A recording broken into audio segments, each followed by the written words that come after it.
আমরা Saint Johns হাসপাতালে যাচ্ছি। এই প্রথম মিটারে কোনো সিএনজি আমরা পেলাম। এই যে মিটার দেখতে পাচ্ছেন, মিটারে সেন্ট জনসে বাম দিকে নিউম্যান্স।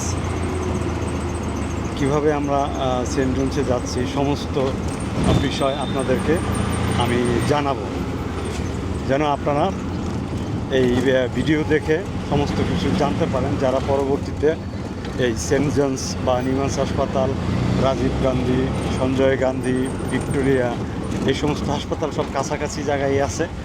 এখানে আপনারা আসতে পারেন। আমি সমস্ত তথ্য এই ভিডিওর মধ্যে আপনাদেরকে আমি দিব। প্রিয় বন্ধুরা, দেখতে পাচ্ছেন যে বেঙ্গালুরু শহরের ভিতরের যে পরিবেশ, যে রাস্তাঘাট এবং যে প্রচুর গাছপালা রয়েছে এই শহরে। পুরো বেঙ্গালুরু শহরটাই গাছে গাছে মোড়ানো, সবুজ চতুর্দিকে। এই শহরের একটা বৈশিষ্ট্য আমি লক্ষ্য করলাম, এরা রাস্তার মাঝখানে হলেও সেই গাছগুলোকে এরা সাধারণত কাটার চেষ্টা করে না। গাছকে রেখেই এরা রাস্তা তৈরি করে, নির্মাণ করে। গাছকে এরা অত্যন্ত যত্ন করে এবং গাছের প্রতি এদের অত্যন্ত দরদ। এই রাস্তার দুই ধারে দেখেন কত বড় বড় গাছ, ফুলের গাছ। এই সমস্ত শহরটাই যেন একটা জঙ্গলের শহর মনে হবে আপনার কাছে। বিশেষ করে আমরা তো দেখি ঢাকা শহরের ভিতরে তেমন গাছ নাই, কিন্তু এইখানে প্রত্যেকটা জায়গায় প্রচুর গাছ রয়েছে। প্রিয় বন্ধুরা, আমরা চলে আসলাম সেন্ট জনস হসপিটালে। এই গেট দেখতে পেলেন, গেট দিয়ে আমরা ঢুকলাম। তিনটা রাস্তা রয়েছে, তার মধ্যে দুটো হলো প্রবেশ করার, একটা বের হওয়ার। তো আমরা ঢোকার পরে দেখতে পাচ্ছি প্রচুর গাছ, প্রচুর গাছ, জঙ্গল, মনে হয় একটা জঙ্গলের ভিতরে ঢুকলাম।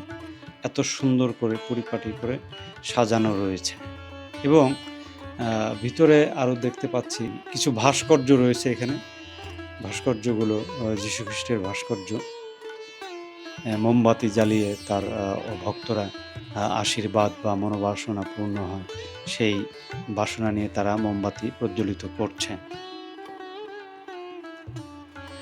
অবশেষে আমরা আপনাদেরকে বলি যে কিভাবে এখানে, এই যে দেখতে পাচ্ছেন যে গেট, এর ভিতরে ক্যামেরা অ্যালাউড না। এখান দিয়ে প্রবেশ করলেই প্রথমে আপনাকে রেজিস্ট্রেশন করতে হবে আপনার মোবাইল নাম্বার দিয়ে। অবশ্যই সেটা ইন্ডিয়ান মোবাইল নাম্বার হতে হবে, ইন্ডিয়ান মোবাইল নাম্বার দিয়ে অথবা পাসপোর্ট নাম্বার দিয়ে রেজিস্ট্রেশন করে 250 টাকা টিকিট নেবে। সেখানে আপনি যেই বিভাগে দেখানোর দরকার ওইখানে সমস্ত কিছু ইনস্ট্রাকশন দেওয়া আছে, আপনারা সহজেই সেটা করতে পারবেন। এটার জন্য কোনো ঝামেলা হবে না এবং সাহায্য করার জন্য ওইখানে লোক রয়েছে, হাসপাতাল কর্তৃপক্ষের লোকজন রয়েছে। আপনাকে রেজিস্ট্রেশন থেকে শুরু করে কোথায় কোন লাইনে দাঁড়াতে হবে আপনারা বিস্তারিতভাবে ওইখানে ভিতরে গেলেই দেখতে পারবেন। ক্যামেরা অ্যালাউ না দিলে আমি সেগুলো দেখাতে পারলাম। হাসপাতাল থেকে বের হয়ে যারাকে খাওয়ানোর জন্য আমরা ক্যান্টিনে গেলাম। এই ক্যান্টিনটা অত্যন্ত সুন্দর, চমৎকার পরিপাটি। এখানে সাউথ ইন্ডিয়ান খাবার, নর্থ ইন্ডিয়ান খাবার রয়েছে, বিভিন্ন রকম খাবার রয়েছে। সেখান থেকে আমরা যারার জন্য বিরিয়ানি খাবে, তো বিরিয়ানি এবং আমরা চা খেলাম, সাথে কিছু স্ন্যাক্স খেয়েছি।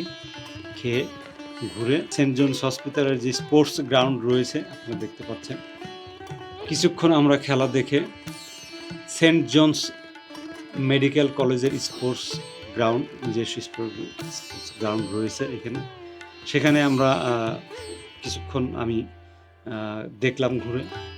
এবং ওখানে একটা ক্রিকেট টুর্নামেন্ট চলতেছিল, তাদের ইন্টার ডিপার্টমেন্টের খেলা।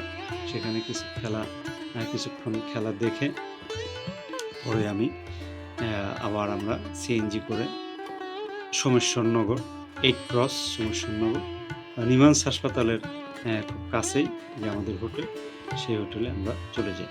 তো বন্ধুরা, যদি আমাদের এই ভিডিওটি আপনাদের ভালো লেগে থাকে তাহলে আমি আশা করব আমাদের এই চ্যানেলটি সাবস্ক্রাইব করবেন, লাইক করবেন এবং শেয়ার করে বন্ধুদের দেখার সুযোগ করে দেবেন।